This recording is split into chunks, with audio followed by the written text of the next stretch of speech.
período de minha vida que a ciência não foi parte de minha vida. Meu pai foi um engenheiro, ele fez física primeiro, engenheiro. Ele sempre levou circuitos para casa para fazer reparos, para arrumar coisas do trabalho, e acho que foi brinquedos para mim. Então eu fui lá como ferro de solda, com osciloscópio, eu estava brincando com os circuitos dele. Ele sempre gostou de fazer experimentos em casa, ele chamou experimentos. Vamos ver o que acontece se nós enchemos essa sacola de lixo com ar quente. Olha, sai voando.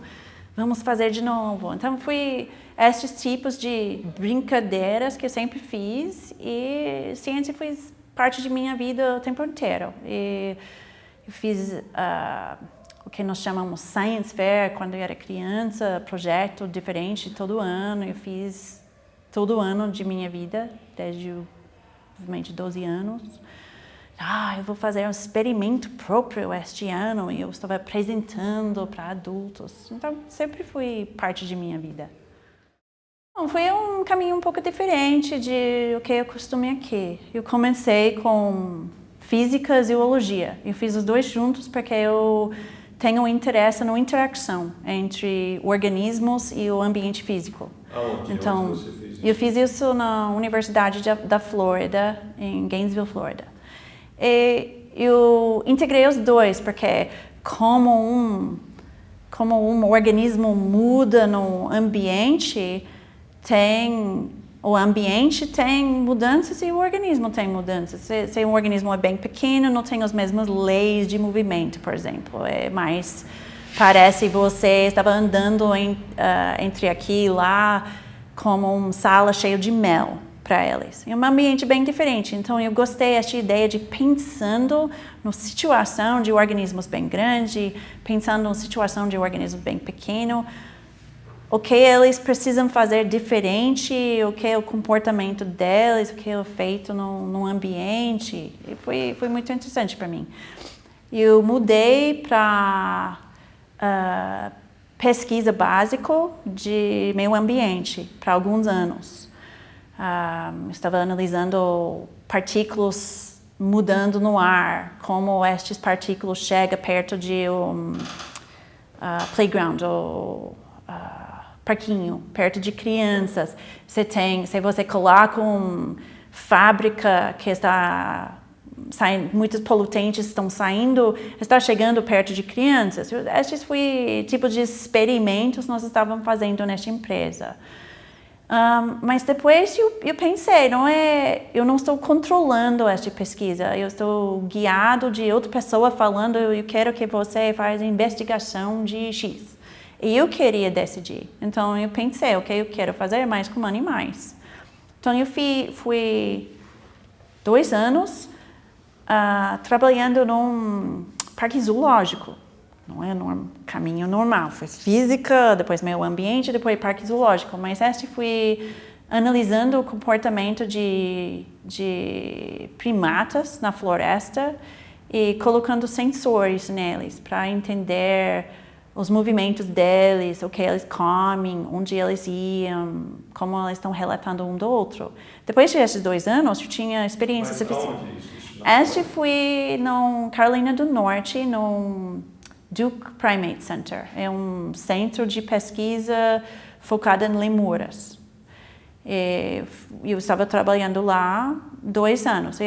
O meio ambiente, esta pesquisa estava num lugar em Carolina do Norte também, chamado SAIC, Science Applications International. E os dois estão um perto do outro, então eu cheguei um para o outro porque fui do lado, mas eu quero voltar para a ciência básica.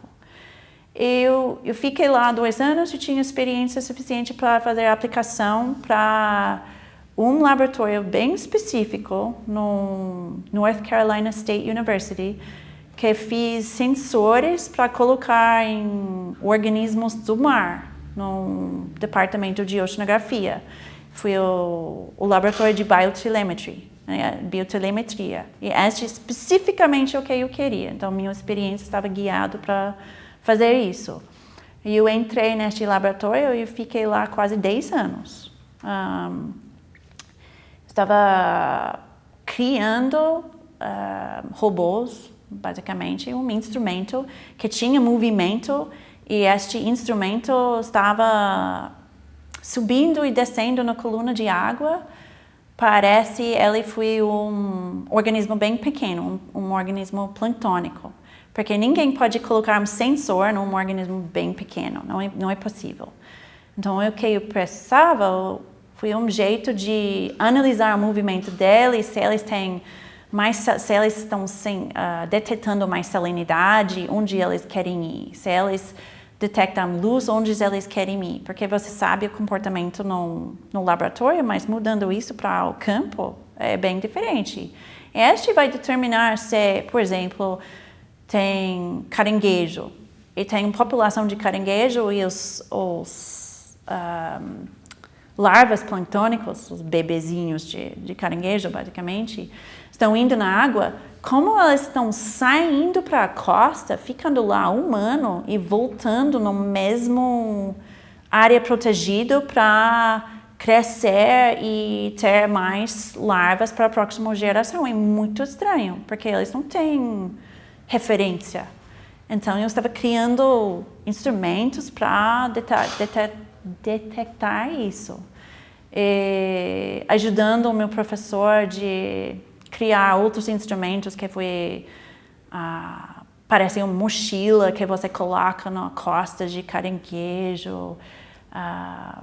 Estava imitando o comportamento de organismos que cria o mar vermelho, maré vermelho, para entender por que tem maré vermelha, por que tem algumas partes do ano, outros não.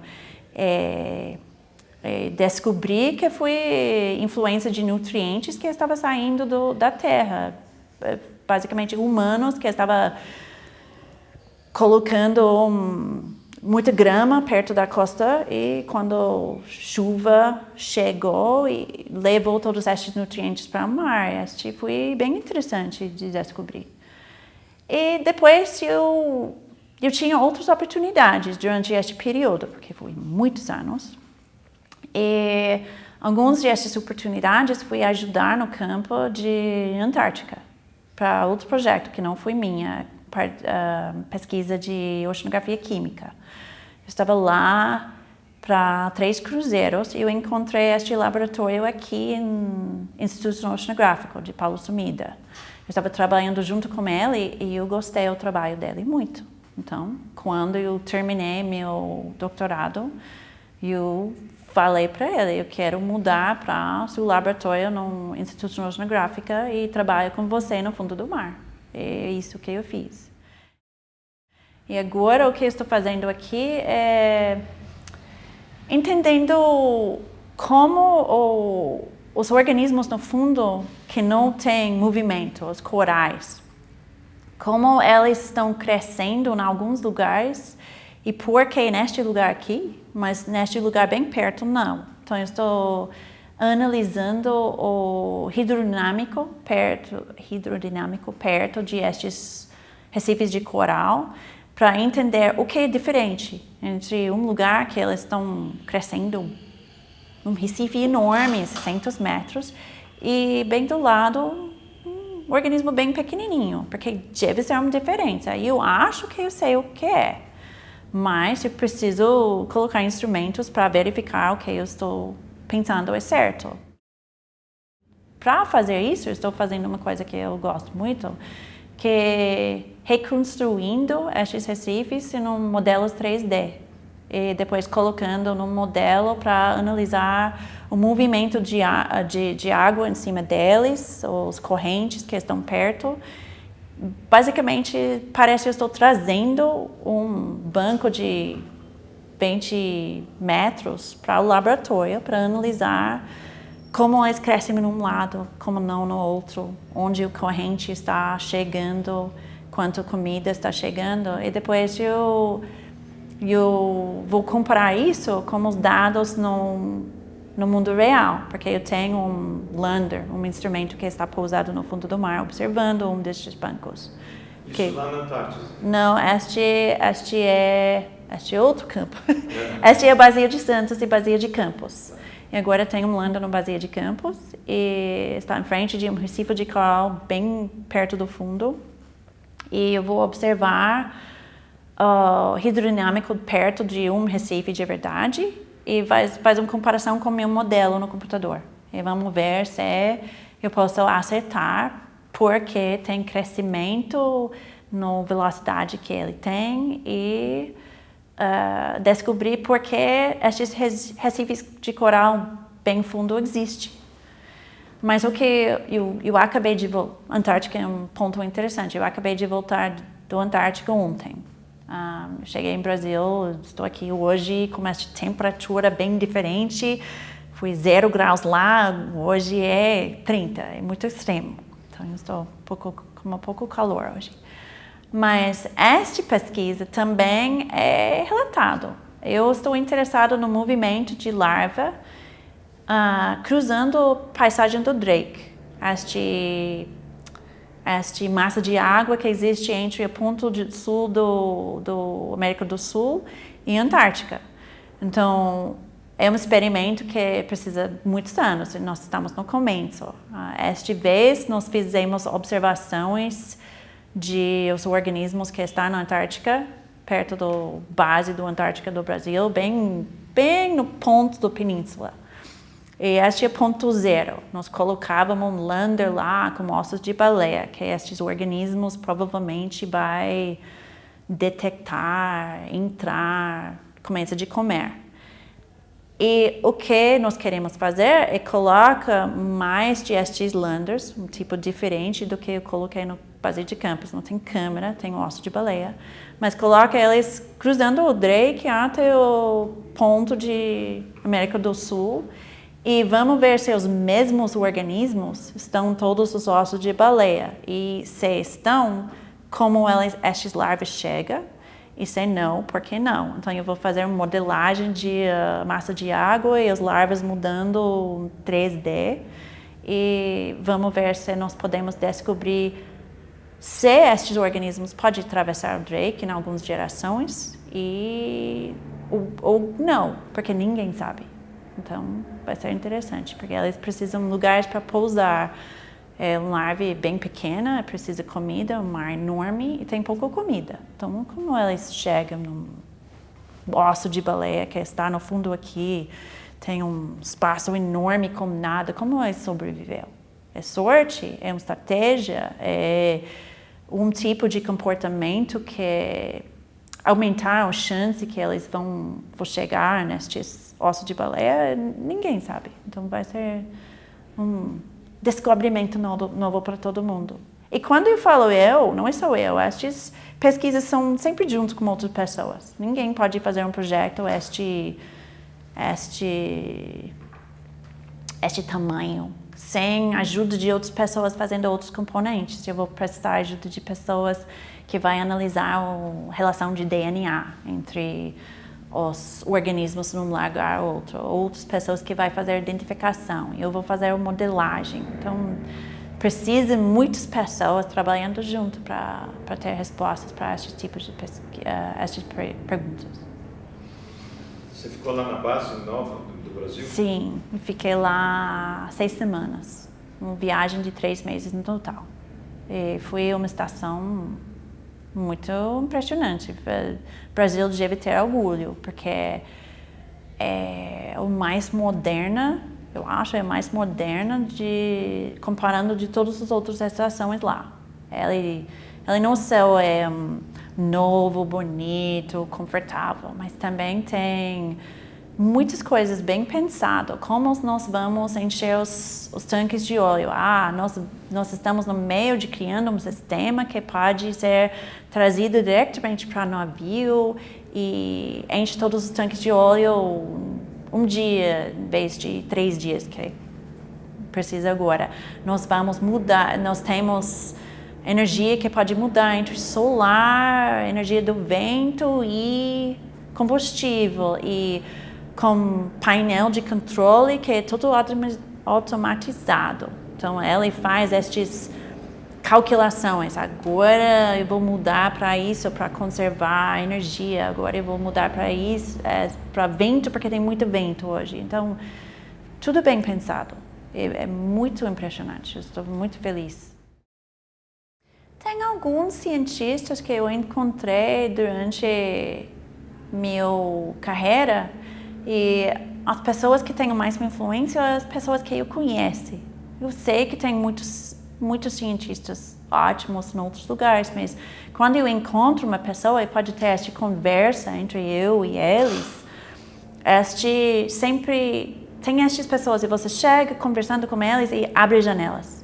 Eu nunca pensei na relação entre A e B até você falou isso. Então, essas pessoas, essas pouquinhas conversas que eu tinha no congresso ou no meu departamento ou da universidade foi os mais relevantes para mim. Meu orientador de doutorado, por exemplo, Thomas Walcott, ele é o tipo de pessoa que você acha, você entende o sistema totalmente, você sabe tudo. Meia hora você pensa, você sabe nada, porque ele fez essas conexões entre ideias que você nunca pensou. Não, mas tinha pesquisa 20 anos atrás, tinha essa pessoa e se você pensa nesta pesquisa na floresta, se ele fez isso, deve ser acontecendo no mar aqui. Eu nunca pensei nisso. Agora eu tenho 3 semanas de trabalho para fazer desenvolvimento desta ideia. Preciso mudar para frente. Tinha um outro professor, ele faleceu recentemente, mas o professor foi o Stephen Vogel. Ele estava na Universidade de Duke. E ele foi a pessoa que criou a área de biomecânica. Então, esta ideia de como organismos fazem movimentos, como uma árvore não cai quando tem muito vento, porque é uma coisa enorme, vento chegando deve cair. E ele criou uma avenida de pesquisa que não existiu antes dele, pensando, não, mas o que vai acontecer? A folha vai enrolar, depois a galho vai enrolar e este faz um caminho para o vento passar sem derrubando a árvore. Estes tipos de ideias eu nunca pensei. E falando com ele sobre estas questões de organismos pequenos no mar, fui abrindo janelas. Nunca pensei, não, mas se você quer imitar isso, você enche um tanque com mel e você coloca um organismo nesta escala e você faz a cálculo assim e você vai ver exatamente como ele muda no líquido, sem observando no microscópio. Nunca vou pensar em fazendo isso. Então, estas pessoas tinham mais influência de qualquer pessoa. Estou lendo o livro, tem muitos gestos cientistas grandes, mas estas influências para mim deu mais uma impressão forte para mim. Ciência é importante porque se você não entende seu ambiente, você não entende como coisas funcionam, você não pode fazer essas conexões sobre o que nós estamos mudando, por exemplo. Todo mundo fala sobre mudanças climáticas, por exemplo. Existe, não existe, mas sem ciência, é só opinião. Você precisa ter a habilidade de analisar seu ambiente sem suas opiniões pessoal e olha o que está realmente acontecendo no ambiente. E se você não faz isso, você não pode fazer estas mudanças de vida que todo mundo gosta. Não vai ter, por exemplo, se não tinha pesquisa sobre como chegar no espaço, você não vai ter satélites. Não tem satélite, como você vai usar um celular? Como você vai comunicar com outras pessoas bem longe? Você não vai. Então, ciência, essas pesquisas básicas mudam eventualmente para pesquisa mais relevante de vida dia a dia e sempre faz estes improvements, melhoramentos para a vida de pessoal. Mas também vai não sei essa palavra, segurar o futuro, porque se nós estamos mudando o planeta de um jeito errado, nós precisamos saber, faz a análise e muda o que nós estamos fazendo para ter um futuro para nossas crianças. Então, tem este lado também. Se eu estava dando estas dicas, sempre tinha estas pessoas, mas estava dando estas dicas, eu acho que é o mais importante e não decide o que está acontecendo antes de você fazer a análise. Pode ter a ideia de, eu acho que isso está acontecendo, mas o erro grande que muitos cientistas fazem, eles decidem o resultado antes de eles fazerem a pesquisa e não olha se este não está acontecendo, ou o experimento está indo na direção errada. Não, talvez o que você achou não está acontecendo não é, e é uma coisa totalmente diferente, porque estes normalmente são as coisas mais interessantes. Se você acha, não, este organismo faz isso por causa de X, e você faz uma análise e não está acontecendo, por que não? Se não, talvez seja uma coisa muito interessante que você deve explorar. Então, esta é uma das coisas que eu acho mais importante, presta atenção. E o outro é para pensar no processo inteiro. Não chega no início e eu vou fazer isso aqui, e segue neste caminho até você chega no fim e depois descobre que não foi muito útil.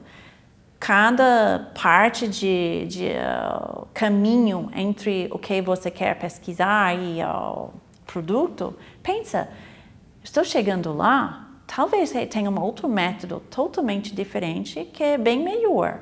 Vamos pensar. E algumas vezes o que você faz no fim não tem relação de o que você estava pesquisando no início, mas é bem mais importante e bem mais interessante. Então, esses tipos de dicas. E outra coisa é ciência é muito trabalho. Não pode fazer ciência pensando que você vai fazer 4 horas por dia e o resto do dia vai relaxar. A coisa mais importante é pensa coisas que você pode fazer cada 4 horas, hoje eu vou escrever 30 minutos, hoje eu vou ler 3 artigos e você precisa ser seu próprio comandante. Você precisa ter a habilidade de trabalhar sem uma pessoa chegando, você não está trabalhando, trabalha. Você precisa guiar seu próprio corpo. Não sei exatamente como falar, mas para chegar no produto final, ou você vai ficar perdido e desiste no meio, porque não tem outra pessoa que vai segurar você na mão, levando junto. Você precisa fazer, não tudo sozinho, mas você precisa guiar sua vida e o que você faz no dia, na semana, no mês, para entender o que você quer entender e também chegar num produto que é útil.